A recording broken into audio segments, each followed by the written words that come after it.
Trading to 100k within FIFA 23 may seem like a very difficult task, but it's actually very easy. If you know the right trading methods to use, you can actually get this done within a day, starting from 1000 coins or just starting FIFA in general to having 100,000 coins by the end of the day. And you don't have to do anything too crazy. Of course, you do need to spend a bit of time playing the game, but if you really do want to achieve that goal, you can do that. And in this video, I'll be showing you the best trading methods that you can use to go from 1000 coins all the way up to 100k. But before we do get into the video, if you're looking to get some very easy coins, then there is no better place than AOA. Head over there to get yourself some cheap, fast FIFA 23 coins, completely reliable, and if you use Fnatic at checkout, you'll also get yourself a 3% discount. Link can be found in the description down below. Getting back into the video. Achieving your first 100,000 coins by trading is a massive accomplishment, because if you can reach that, it does more or less mean that you can keep on doing the exact same thing over and over again, and eventually you're gonna have 1,000,000 coins, maybe even more depending how many times you want to go through it. And if you are on this journey where you are trying to get your first 100k, but you're just not sure what type of trading methods to use, these are all the trading methods that I use to get from 0 to 100k within a day. So the first method is the bronze and silver method. I've shown both of these separately already here on this channel, and I honestly do believe that this is the best way for you to start this game, to start building some coins and get to around 20k. And you don't need to do anything special with this. This is why it's such a great trade method, because there's no ridiculous filters that you need to remember. It's just a case of going over to the transfer market and selecting the quality to be bronze. And then it's just a case of searching the transfer market and going across each player. What most people find confusing is that I tell you to look for players that already have bids on. This is because if they have a bid, it means that someone else has already looked at this player, noticed that their bid amount is a lot lower compared to their lowest buy now.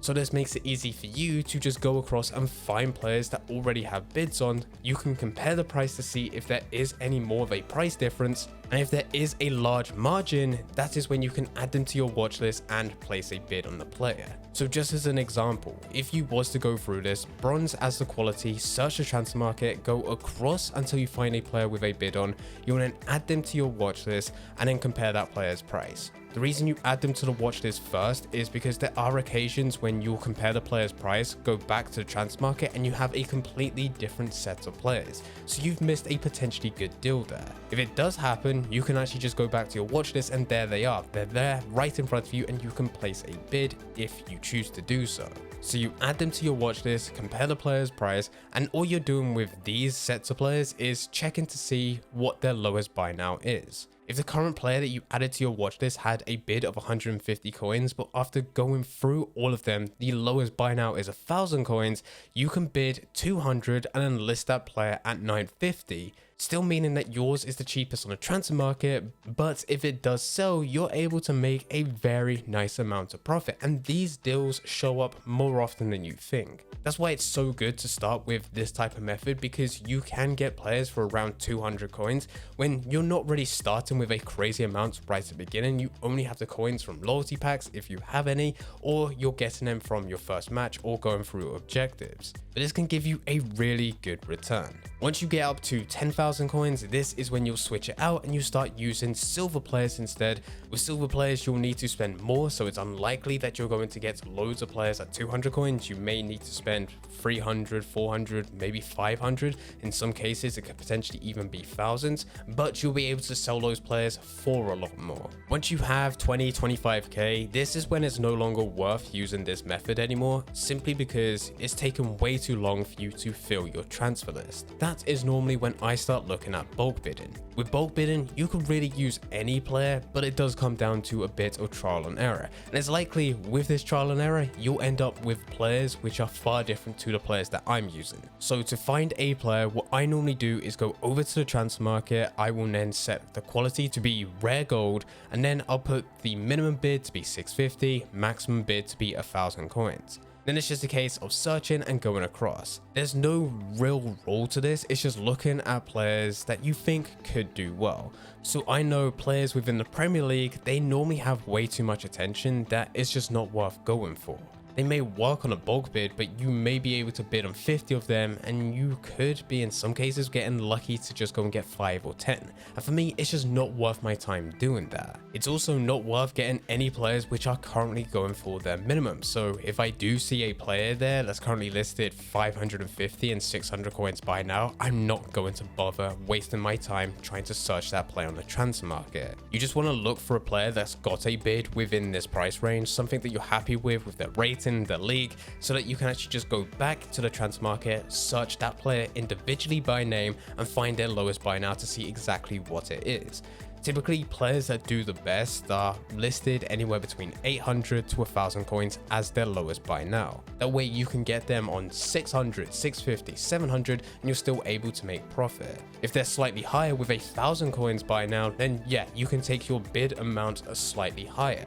But at the very least, you want to be making about 100, 150 coins profit per player. If you want to aim for more, you can do so, and there's plenty of players out there which will allow you to get a lot more out of them. It's just a case of being able to find them. So as an example, when I was searching the transfer market, I came across a player called Luis Felipe.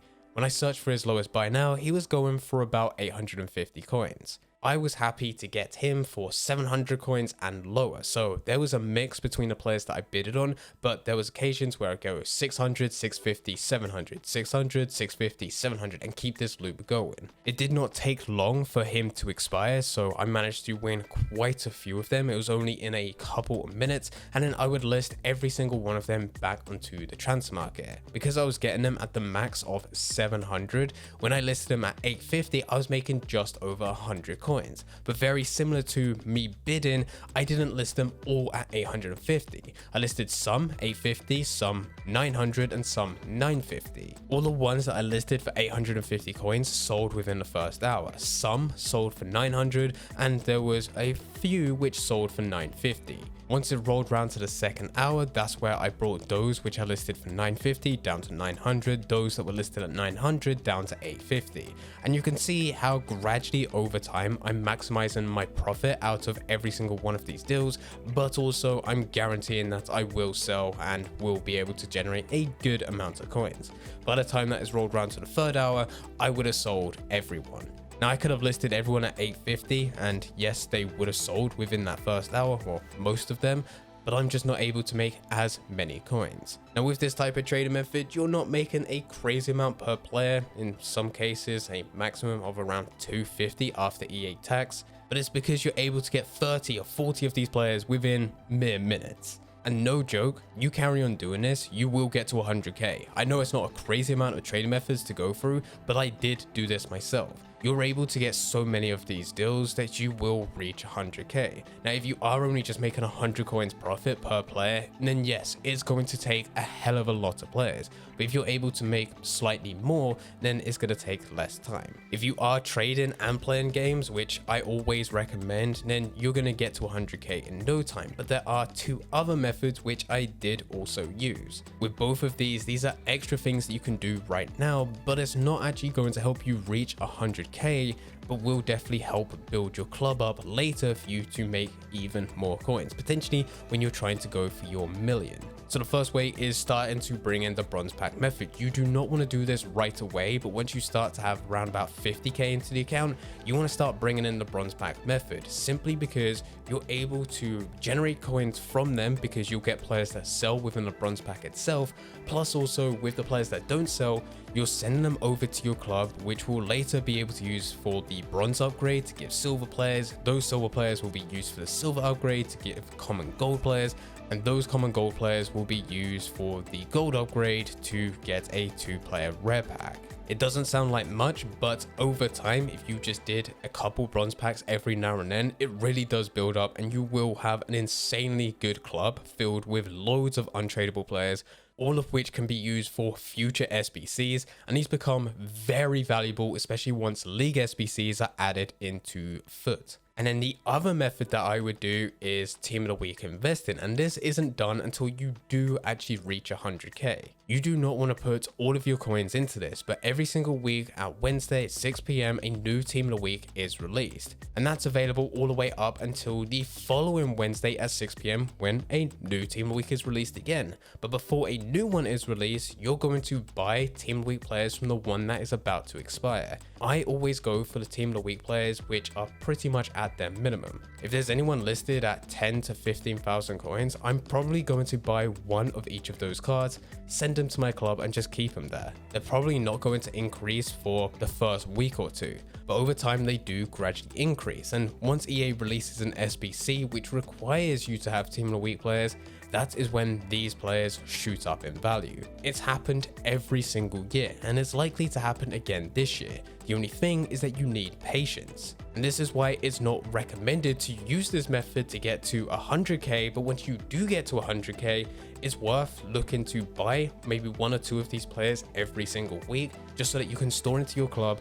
And at some point within the future, maybe when you're already doing pretty well in Ultimate Team, at this point you've probably got a couple 100k into your account, there will be a point in which these players will then increase in value where you can choose to sell them on, in which you're able to make a very good amount of profit, or you can either use them for the SBC itself. These are the only trading methods that I used between my first 1,000 coins all the way up to 100,000 coins. Two of which were used to actually get to 100k itself, the other two were there to build my club and actually prepare for the future. If you do have any questions about anything, then please feel free to leave them in the comment section down below.